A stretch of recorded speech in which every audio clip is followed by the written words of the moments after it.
No sé si se oye ahí atrás. Lo primero, daros la bienvenida a todas y a todos a esta primera actividad preinaugural. Todavía no hemos inaugurado la sede, pero es una buena manera de comenzar. Una actividad, una charla muchísimo más que necesaria en estos momentos de verdad, de incertidumbre, de manipulación mediática, en la que nunca sabemos si cuentas la verdad, en la que tenemos que poner todo en entredicho.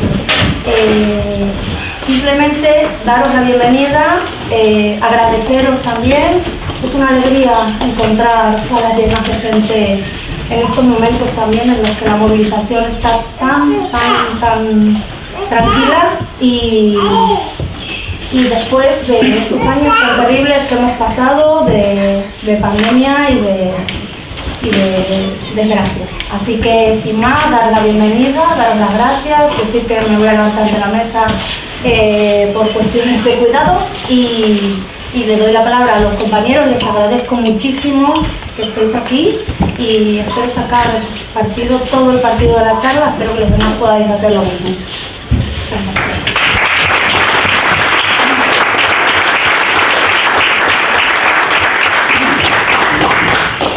Bueno, pues en primer lugar, como decía Agustina, agradeceros la presencia en estos momentos. La verdad que es muy necesaria y muy importante que la gente sepamos lo que está pasando realmente en Ucrania, porque la manipulación de los medios de comunicación occidentales es completamente ya descarada, lo hacen ya con la careta quitada, sin ningún tipo de temor a ninguna crítica, porque parece que ha desaparecido. La Europa democrática, la defensora de la libertad de la expresión y todo ese rollo que nos cuentan, ha encerrado los medios de comunicación, como son RT y Sputnik, y se dedican única y exclusivamente a mentir directamente.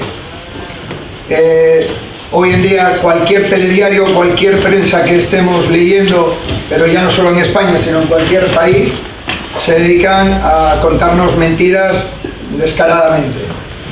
Tal es así que, por ejemplo, dos ejemplos muy evidentes. Uno es que resulta que Ucrania está ganando la guerra y no mata a nadie. Las únicas matanzas que hay siempre son del lado ruso. No mata a nadie. Deben de tirar flores o algo por el estilo, porque vamos, no se entiende. Van ganando la guerra, pero no matan a nadie. Y luego, pues bueno, aquí no se trata de decir que si Putin es bueno o si Putin es malo. Aquí de lo que se trata es de desenmascarar a un régimen neofascista que está actuando con total impunidad, machacando durante 8 años, porque la guerra no comenzó el día 24 de febrero, eso es mentira, la primera mentira que nos han contado. La guerra comenzó después del golpe de Estado, el Maidán famoso, en el 2000, entre 2013 y 2014, finalizó en la primavera del 2014. Después, en mayo del 2014, después de la quema de 40 camaradas, 46 camaradas en Odessa, pero de eso parece que no ha habido guerra. Eso lo tratan evidentemente de ocultar. Gracias tanto a Bruno como a David por estar aquí y darnos otra visión diferente al parte de guerra en lo que se han convertido los medios de comunicación, en el parte de guerra de Zelensky. Repiten como papagayos lo que les manda Zelensky junto con la OTAN y Estados Unidos. Recordar que esto no es una guerra entre Rusia y Ucrania. Eso es mentira, otra de las mentiras, otra de las falsedades.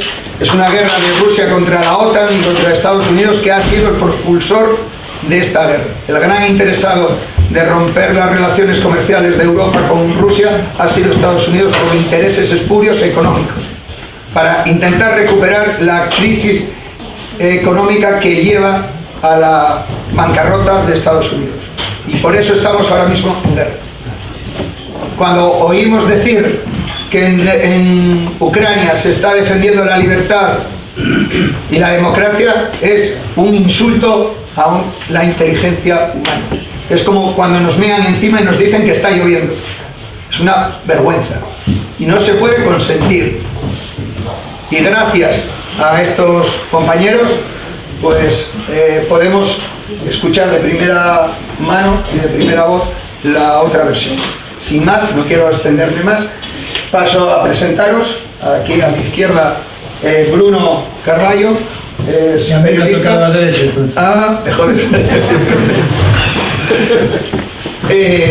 Se llama Bruno Carballo, ha estado en el Donbass desde, si me equivoco me corriges, desde marzo hasta mediados de octubre, y recién llegado a Lisboa, lugar donde él reside habitualmente, ya me lo fiché para esta charla de estar hoy aquí. Muchas gracias, Bruno. Y aquí a mi derecha, física pero no ideológica, el camarada David.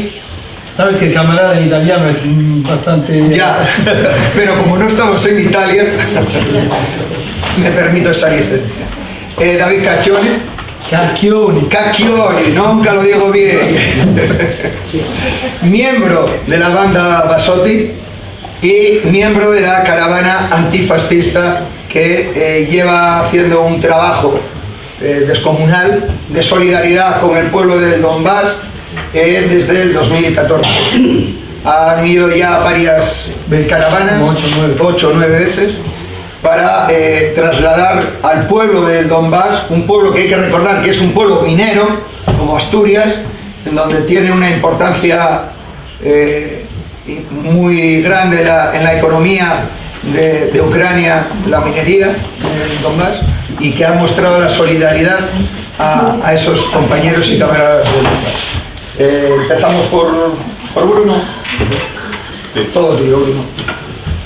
Buenas tardes a todas y a todos. Quería agradecer antes de más la invitación que me hicieron.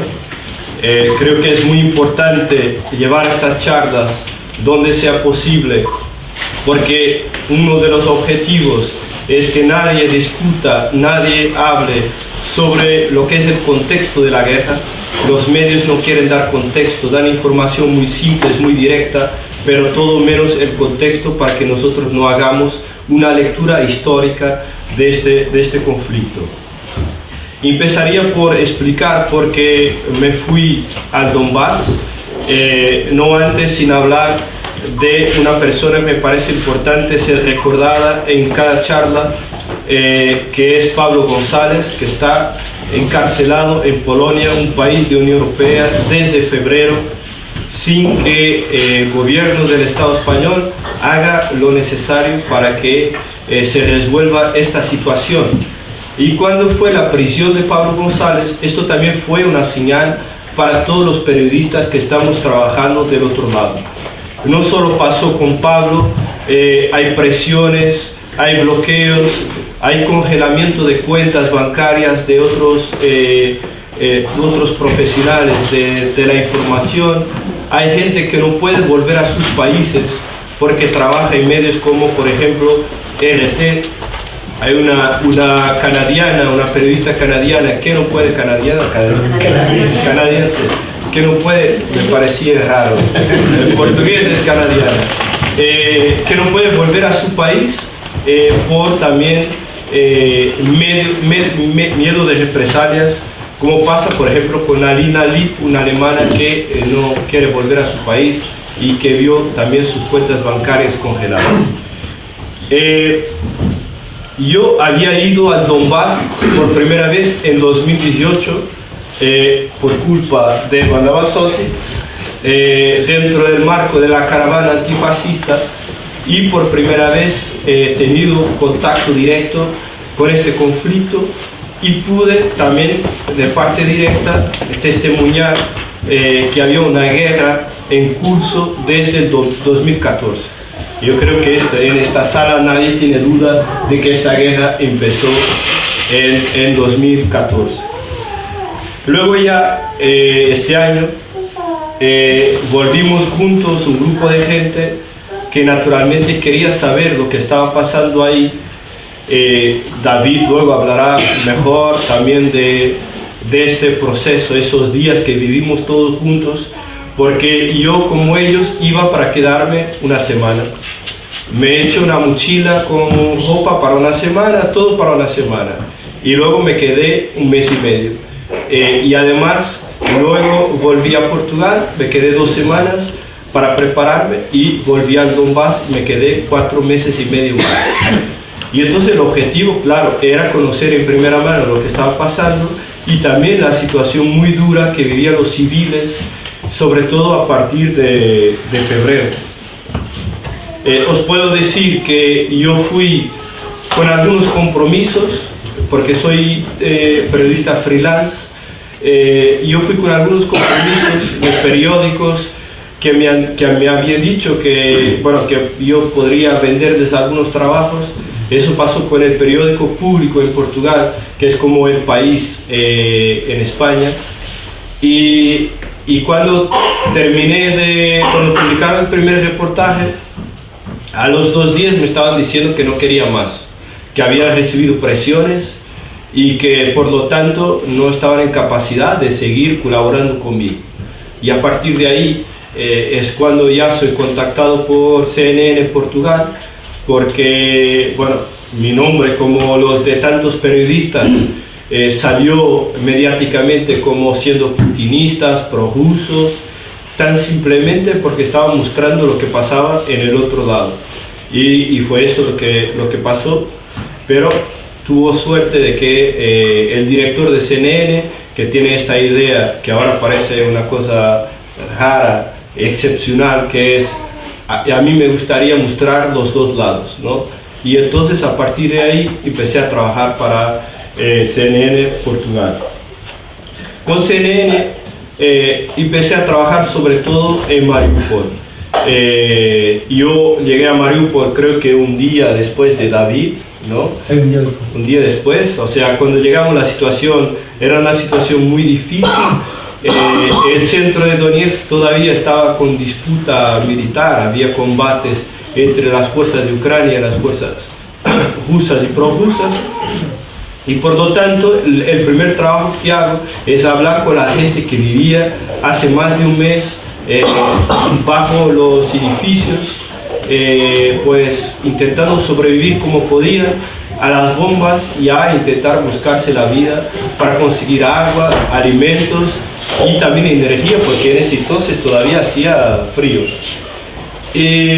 Luego el segundo trabajo, cuando ya ellos se habían ido para sus países, yo me quedé allá. Además me quedé ahí unos días pensando, me quedo, me voy, me quedo, y me decía, no, me quedo, y ya está, y me quedé.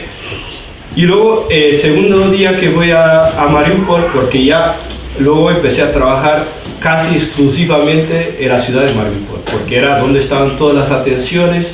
La ciudad estaba con un conflicto muy intenso, además creo que fue la batalla más dura de toda esta guerra, sobre todo en Mariupol, por el tiempo que tardó, por los medios utilizados, también por la resistencia de las fuerzas ucranianas, el cerco que se ha hecho y el tipo de defensa que ha hecho Ucrania dentro de la ciudad.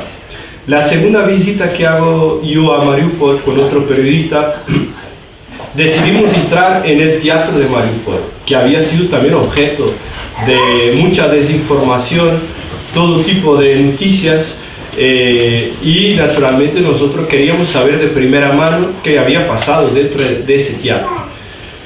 Puedo deciros que entramos en el teatro, estuvimos todo el día ahí dentro y en ningún momento fuimos importunados por ningún soldado de Rusia. O sea, esto es para explicar que hay mucho esta idea de que los periodistas que estamos ahí trabajamos encuadrados militarmente por los soldados rusos. El llamado periodismo embedded, que fue muy común en algunas guerras, sobre todo en Irak, en que los periodistas van acompañados del ejército y es el ejército el que guía a los periodistas, que los lleva a los que quieren mostrar, de las cosas que quieren mostrarle, y por lo tanto siempre será un periodismo condicionado. Pues nosotros, la mayor parte del trabajo que hicimos en Mariupol fue sin la cobertura de cualquier tipo de fuerza militar. en el teatro, ahí estuvimos dentro y estuvimos mirando cómo estaba el edificio, totalmente destruido. Intentamos pues contar los cuerpos que había dentro, porque decían que había cientos de cuerpos, y claro, y nosotros queríamos aferir esa información. Conseguimos contar 6 cuerpos, 4 dentro del teatro, 2 afuera que habían sido pues aplastados por el impacto de la derrocada del edificio, y justo pues sospechamos que podría haber más muertos en la parte central del teatro, porque el edificio cuando cae, él cae sobre la parte de donde están los espectadores, ¿no? Y esa parte podría quizás haber gente, pero ahí tampoco vimos cuerpos. Luego de este trabajo, nosotros andamos siempre intentando conocer mejor la vida de los civiles, ¿no?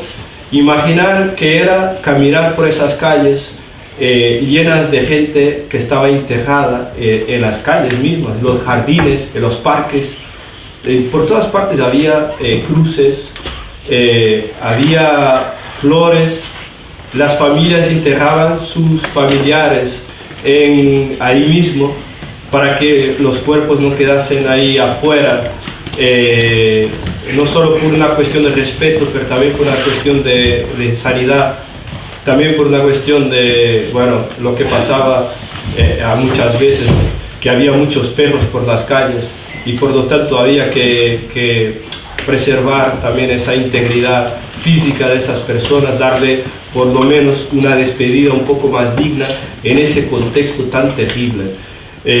Nosotros estuvimos en un hospital donde había una niña que estaba en casa, hubo un bombardeo, ella se rompió el brazo y su hermana pequeña murió y su madre murió, y estaba el padre y la niña en el hospital, y el padre nos contó que él y los vecinos enterraron su mujer y su niña ahí en la calle, delante del edificio, ¿no? 2 días sin que poder conseguir una ayuda, además, sí, laica que estaba ahí. Claro. Entonces estamos hablando de una situación muy complicada en la ciudad de Mariupol, sobre todo, claro, para los civiles. Y ya luego voy a explicar sobre la cuestión de las fosas comunes y cómo está relacionada también con esto. Pero yo y este periodista decidimos que no podíamos andar todos los días tardando 2 horas para allá de coche, luego 2 horas para atrás, para Donetsk de coche, porque la autopista estaba destruida y teníamos que andar mucho tiempo en coche, en la carretera. Y entonces decidimos buscar, porque bueno, todos somos un poco medio locos, ¿no? Y queríamos encontrar un sitio en Mariupol donde dormir, para poder ahorrar todo este tiempo que gastábamos en viajes, ¿no? Luego encontramos una familia muy simpática, muy buena, que nos ayudó. Ellos dormían en un sótano bajo un hotel destruido, pues la gente se sacaba todo del hotel, llevaban puertas debajo de los brazos para hacer fuego, luego hogueras para cocinar, para calentarse, pero estamos todavía a principios de marzo y hacía un frío terrible ahí, y entonces la gente iba sacando todo lo que era madera para llevarse a su sitio donde vivía, ¿no? Y pues esta gente estaba en este sótano y ahí nos dejaron dormir. Además, para ellos nosotros traemos algo nuevo, diferente. Después de como 1 mes y medio ahí encerrados, tener 2 periodistas extranjeros era casi como algo exótico, los niños siempre detrás nuestro, muy felices. Pero nos iban contando también todo lo terrible que había sido, no solo el periodo desde febrero, pero también durante los 8 años que las fuerzas del batallón Azov estaban controlando la ciudad. Hemos encontrado muchos detalles en las calles de la presencia de propaganda neonazi, sea suástica, símbolos del batallón Azov, algunas inscripciones de ellos mismos, y realmente este señor, o sea, el padre de esta familia, que era una familia que tenía 4 niños, este nos contó que Batallón Azov se llevó su coche y que él protestó y que ellos le dijeron, si no te callas, si te vas a quejar, te vamos a matar. Y entonces le llevaron el coche. Me acuerdo que luego yo y el periodista Mauricio intentamos con otros militares intentar que él pudiera presentar una queja para ver si pudiera recuperar su coche, ¿no? En esto andábamos intentando pues testimoniar la vida en Mariupol de los civiles, pero también de las operaciones militares. Nosotros intentamos siempre llegar lo más cerca posible del frente, con todo el peligroso que puede ser. Nosotros siempre intentando poner lo más cerca para también traer informaciones, porque yo trabajaba para la televisión portuguesa y Mauricio para la televisión italiana, y pues cada uno pues intentaba informar lo mejor posible lo que estaba pasando, porque todos los medios hablaban siempre con la perspectiva de Ucrania, y pues estamos nosotros ahí para intentar contrastar con lo que vimos, porque a veces pasaba que han bombardeado con armas químicas, no sé qué, y nosotros estábamos en ese sitio, que armas químicas, aquí no pasó nada hoy, ¿no? Eso pasó cuando estábamos delante de la Azovstal, que decían que habían bombardeado con armas químicas, y nosotros todo el día ahí esperando que cayera alguna bomba, y nosotros, pero hoy no está pasando nada, ¿no? Y luego llegamos a casa, que Rusia bombardeó con armas químicas, no. Entonces, hay algunos episodios en que nosotros realmente hemos intentado llegar lo más posible al frente, y aquí les puedo contar que las fuerzas rusas muchas veces no querían dejarnos avanzar porque nos decían que si moríamos, que iban a decir que la culpa era de ellos, ¿no? Que la muerte de 2 periodistas era culpa de las fuerzas rusas. Eso pasó una vez que estamos intentando llegar a una parte del otro lado de la Azovstal, y de repente nos miran y nos dicen que no podemos entrar. Estaban montando una bajera, había un edificio delante de ahí, estaban disparando contra la Azovstal. Los ucranianos disparaban para nuestro lado, explosiones, disparos, todo, ¿no? Y luego nos dijeron que no nos iban a dejar pasar, pero nosotros estábamos muy convencidos que queríamos ir. Y entonces intentamos dar la vuelta por otra calle, y nuestro conductor, ese que sí no estaba nada convencido, le decimos para aparcar la furgo, y nosotros íbamos solos caminando, y entonces encontramos un grupo de soldados que estaban ahí leyendo los mapas, probablemente preparando algún tipo de operativo, y nos miraron como si fuéramos extraterrestres y nos dijeron que ¿qué están haciendo aquí? Que os vayáis de aquí.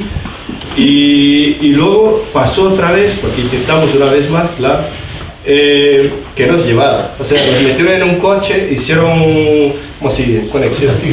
Sí, eso, sí. Y nos llevaron en un coche hasta el comandante, y el comandante, vosotros queréis morir, estáis locos, la culpa va a ser nuestra, y un poco así. Esto para que tengáis noción de que realmente no estamos trabajando con los militares, estamos trabajando solos, a nuestra bola, íbamos por donde queríamos, intentando pues llegar a todos los sitios. Luego, por ejemplo, un día estábamos en Mariupol y empezamos a escuchar gritos, y encontramos una señora que tenía la pierna pues sangrando, destrozada, porque otra señora había pisado una mina y había muerto, y esta señora había quedado con fragmentos de la pierna, y claro, y nosotros llevamos unas tiras, unas cintas, bueno, yo la mía la encontré en los servicios secretos de Ucrania, la traje por si acaso, y ahí la señora sangrando, nosotros le hicimos los primeros socorros, y claro, es el momento en que tú te das cuenta que tú eres periodista, pero no puedes quedar parado sin ayudar a una persona que se puede morir. O sea, nosotros también somos periodistas para ayudar a la gente, en ese sentido en que el periodista tiene un objetivo también no solo de mostrar lo que pasa, no solo de confrontar los poderes, pero también tiene ese objetivo humanista de pues no no dejar que uno se está muriendo y nosotros quedamos ahí como espectadores de la realidad solo para informar. No, hicimos los primeros socorros y luego fuimos a llamar a los militares para intentar salvar la vida de esta señora. Luego creo que la llevaron al hospital y conseguimos realmente pues que su vida fuera salvada.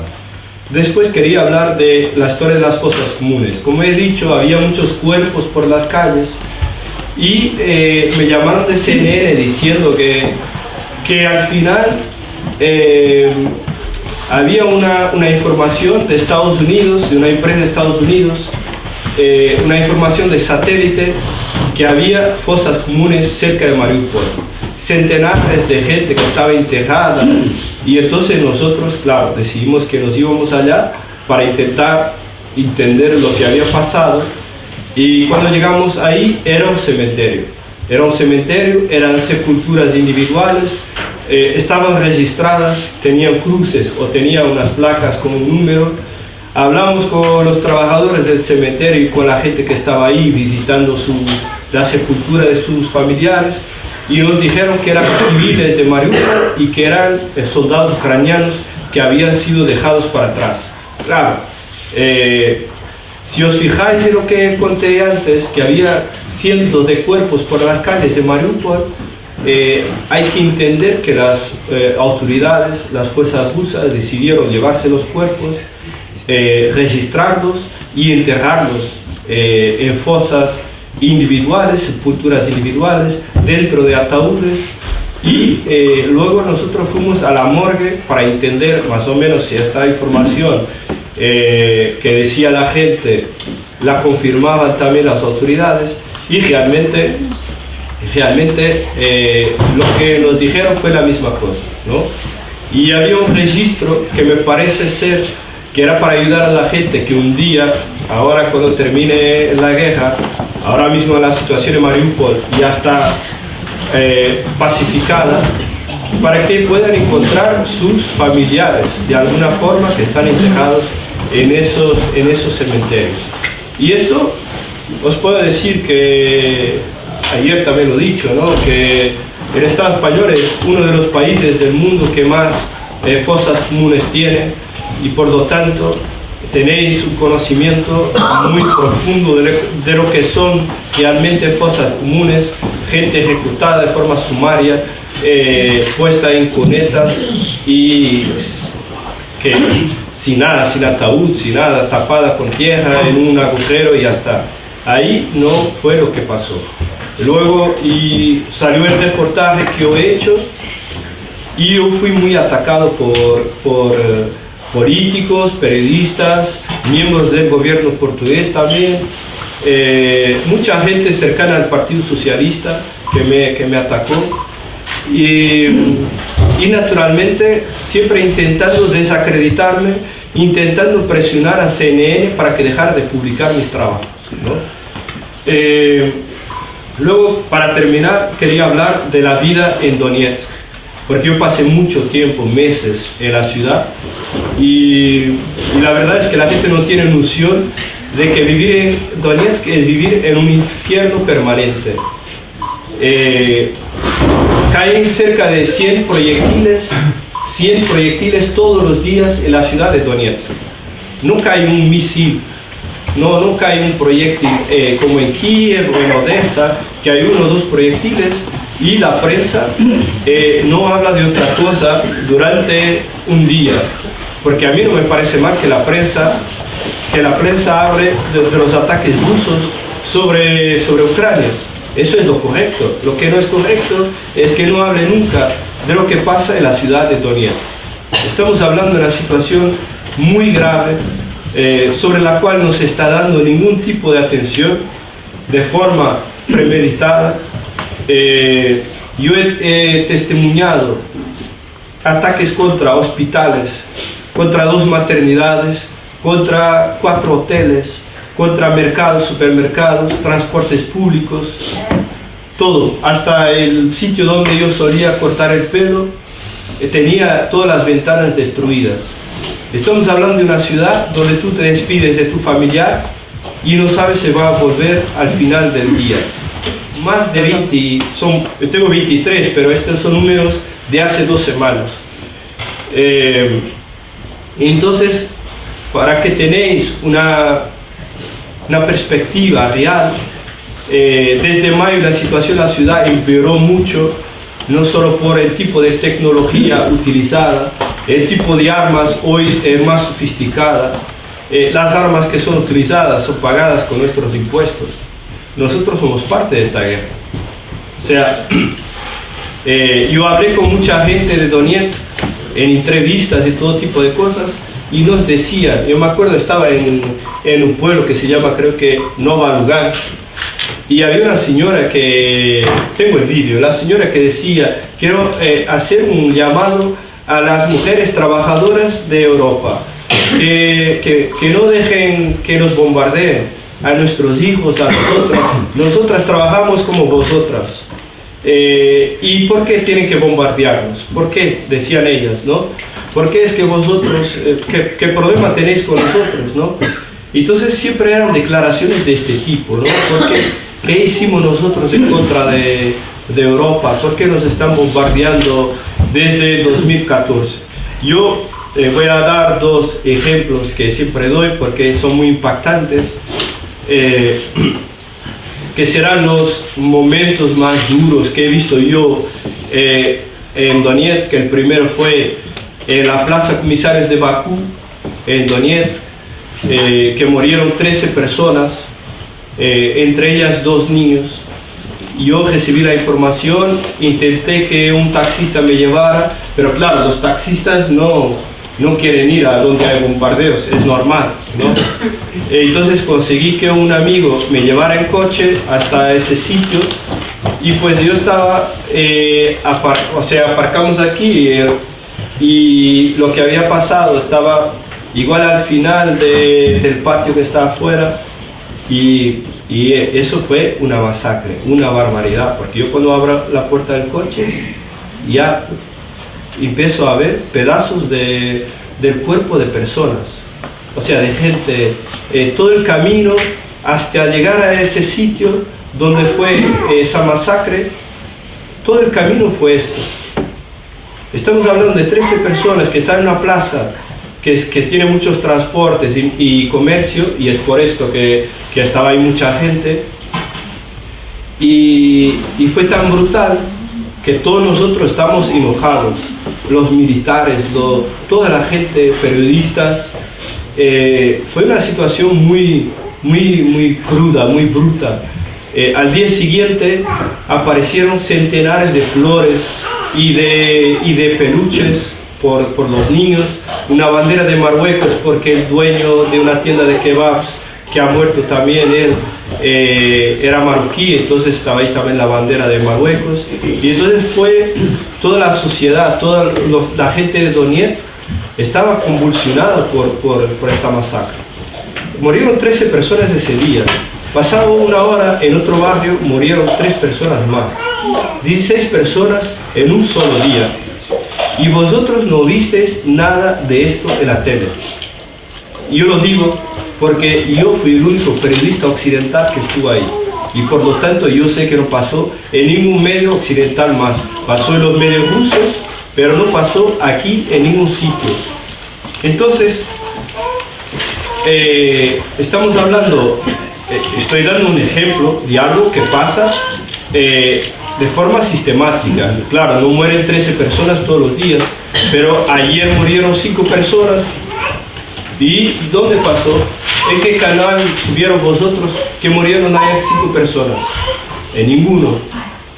Y por lo tanto, a mí me parece que nosotros no tenemos que, claro, hay que tomar una posición política sobre la guerra. Yo estoy como periodista y no me cabe a mí hacerlo. Pero a mí me parece que tan solamente enseñar la verdad ya es algo transformador. Y solamente querer mostrar los 2 lados ya es algo transformador. Querer mostrar los civiles del Donbass como muestran a los civiles de Kiev ya es algo transformador. Porque el silencio es tan duro, tan brutal, que nuestro silencio es es un silencio que tiene sangre, ¿no? Nuestro silencio tiene sangre también. Luego, para terminar, decir que la situación, yo no sé hace cuánto estoy hablando, nunca, siempre me pierdo en el tiempo. Además es muy interesante. Siempre tengo miedo de estar hablando hace demasiado tiempo, pero decirles que la situación con la agua, calefacción, la ciudad está complicada porque la mayoría de los trabajadores están combatiendo. Lizardo decía que es una ciudad de mineros. El símbolo de Donetsk es un martillo, es el símbolo de los mineros. La ciudad de Makeivka también, una ciudad llena de minas, Lugansk, etc. Yo estuve en minas que tiene ahora muy pocos trabajadores porque la mayoría está combatiendo. También obreros metalúrgicos que están combatiendo, profesores, estudiantes. Claro, toda la ciudad está volcada en la defensa, y por lo tanto se va generando también problemas porque a veces faltan trabajadores para los problemas de calefacción, para los problemas de agua, y esto va cobrando también dificultades para la población civil. Y para terminar, yo quería hablar de 3 personas que me parecen importantes para explicar un poco el conflicto. Yo trabajé también para 2 medios del Estado español, Nos Diario de Galicia y para Gara en el País Vasco. Y yo entrevisté a una mujer, Caterina, que es de Odessa. Es una mujer que no quería saber de política, nunca había participado de nada.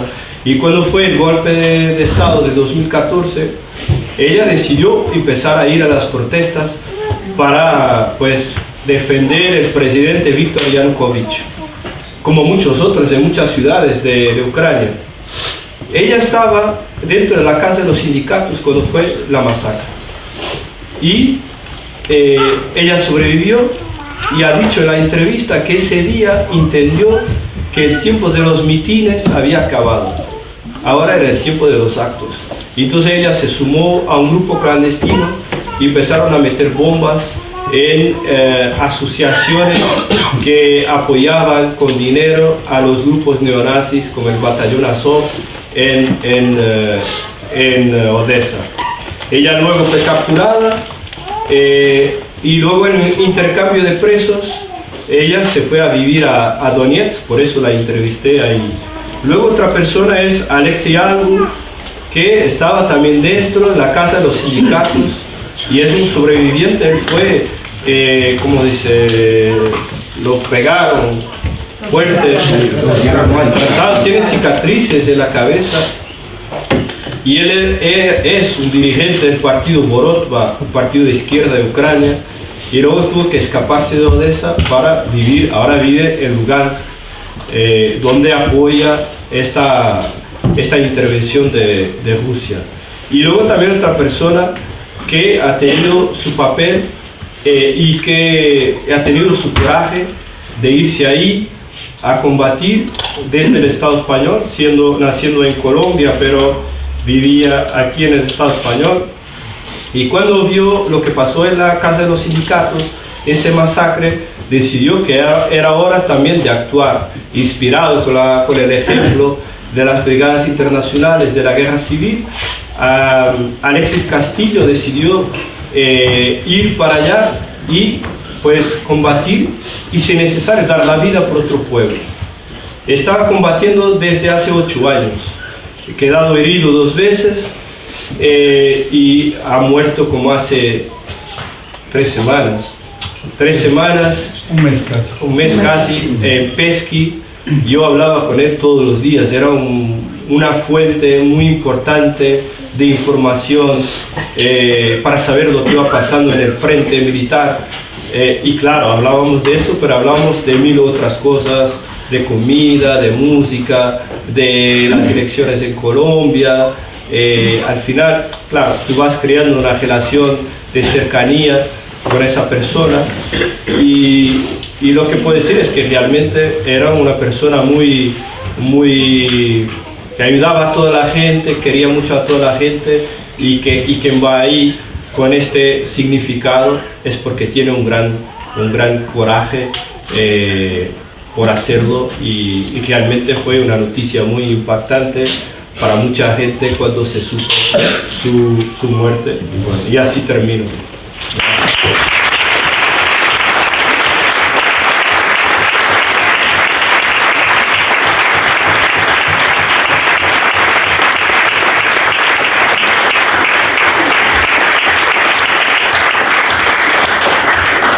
Gracias, Bruno.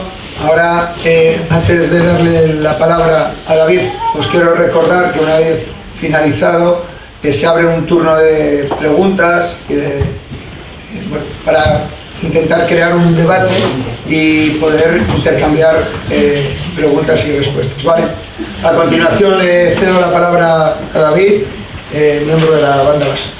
Gracias por venir. Veo que no somos pocos, siempre somos pocos. Y siempre digo, no somos pocos, porque fuera de aquí son muchos. Estamos rodeados de mala información. Hay una internacional de la mentira que creo que aquí, también como en Italia, empezó hace un mes, casi antes del 24 de febrero, porque el 24 de febrero Rusia entró en Donbass para defender el pueblo de Donbass, pero llevábamos como un mes, casi 3 semanas, que todo el mundo estaba hablando de Rusia, que tenía idea de invadir Ucrania. Todos empezaban a hablar, empezaba una presión muy fuerte de toda la propaganda imperialista atacando Rusia. Empezó una campaña de rusofobia muy fuerte.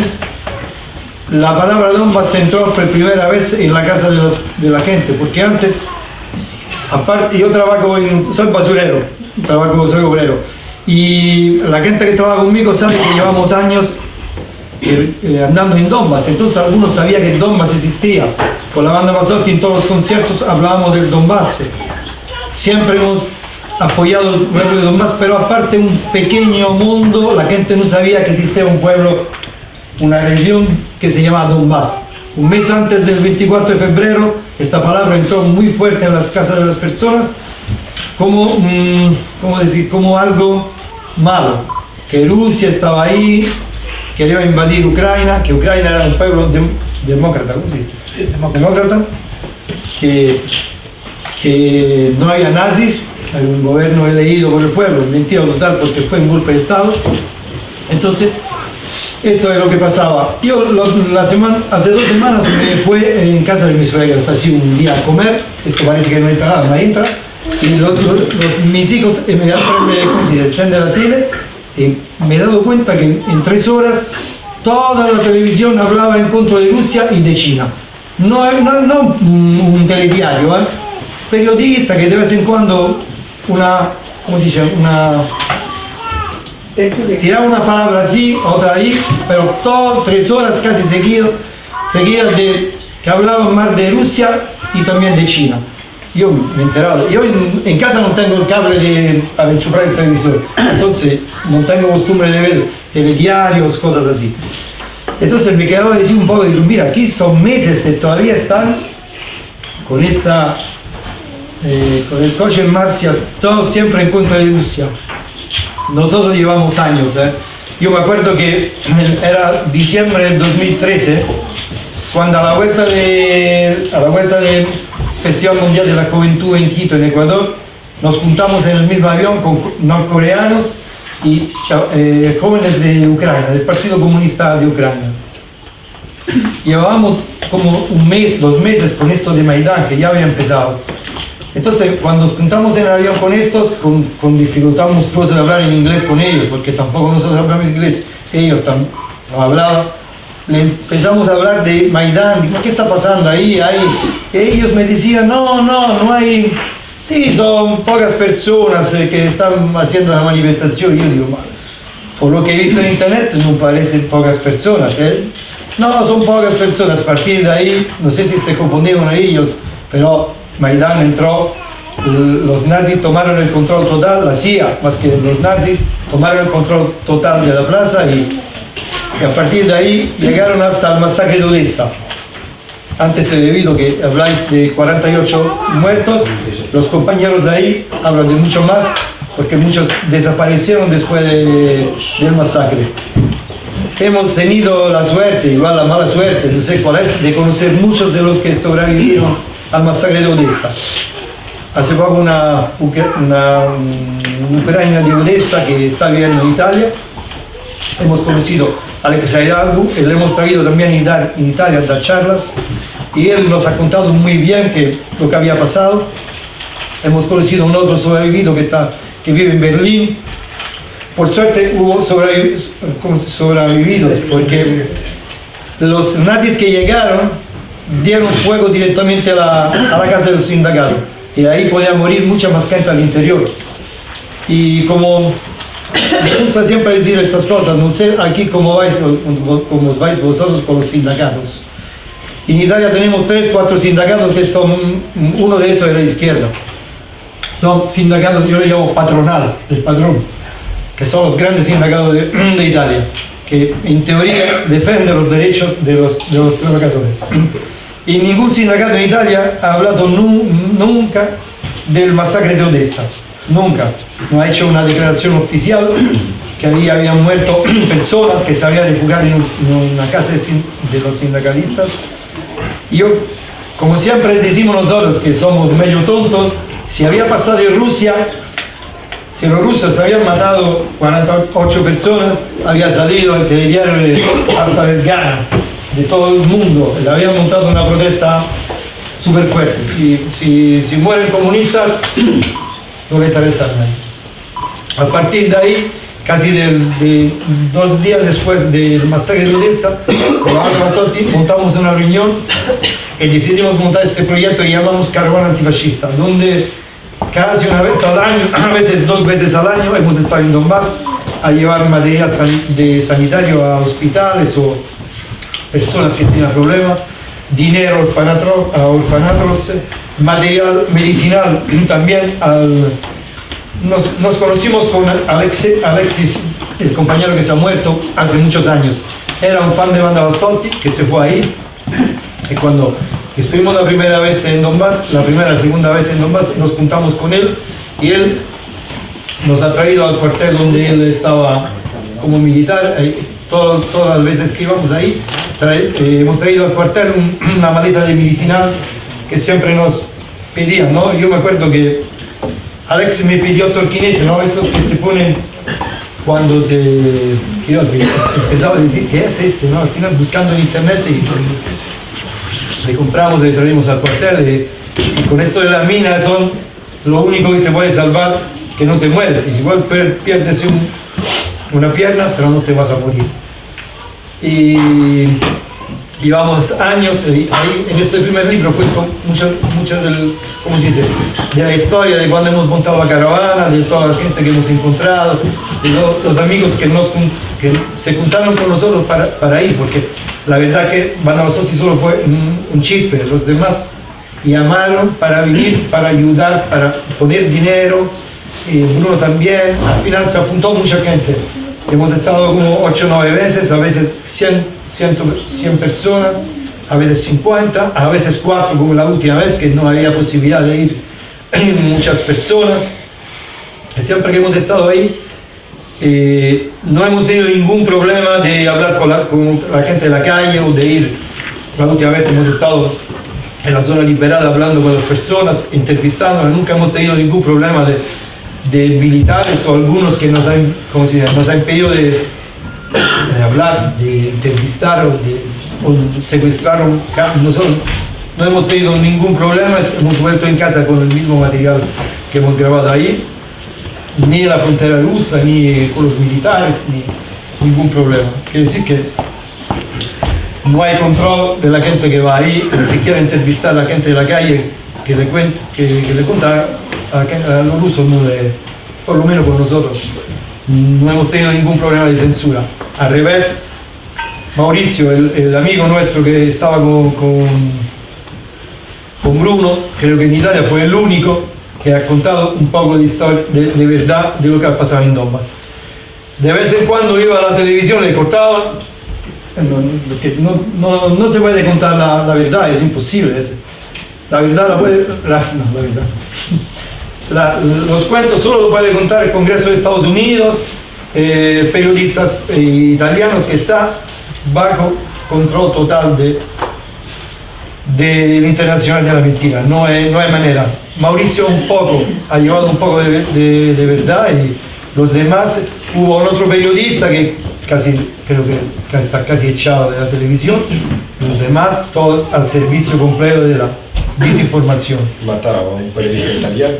Mataron a un periodista italiano antes del creo, 2015, creo, no me acuerdo bien, 2015 o 2016, no me acuerdo, Andrea Rocchelli. Y nada. Pero quiero contar una cosa.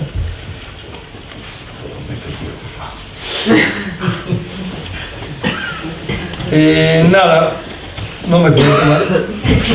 Bueno, pues si quieres pasamos a las preguntas, seguro que te acordarás luego. Sí, ahora mismo. Vale, pues nada.